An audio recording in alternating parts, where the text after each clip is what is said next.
Wales' participation at the Rugby World Cup came to a disappointing end against Argentina, and it also signaled the end of an era with a handful of players having possibly played their last test match for Wales. Dan Biggar has already announced his retirement from international rugby, while both Liam Williams and Gareth Anscombe will be unavailable after signing for Japanese clubs Gatland invested heavily in youth this summer, with the likes of Dewey Lake, Jack Morgan, Mason Grady, Sam Costello, Joe Roberts, Daffyd Jenkins, and Tane Plumtree, to name but a few, all playing a part either in the World Cup or in the build-up.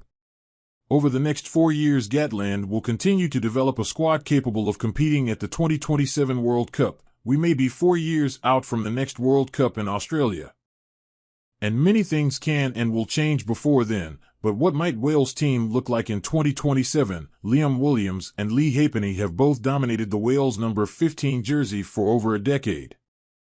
But with Halfpenny in his 35th year and Williams having signed for Japanese club Kubota Spears, it is unlikely either will play for Wales much, if at all. Again, this leaves a huge void which Gatland needs to fill at fullback.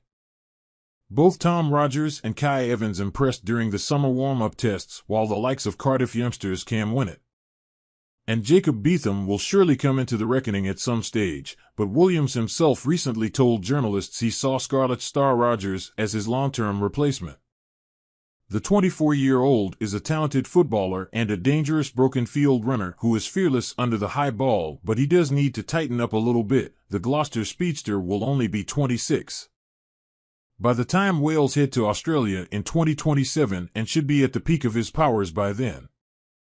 Rees Zammit is already approaching world-class levels and, injury permitting, should keep getting better. The 22-year-old is one of the deadliest finishers in the world game, and Wales need to look after him because he's a potential match winner at the highest level.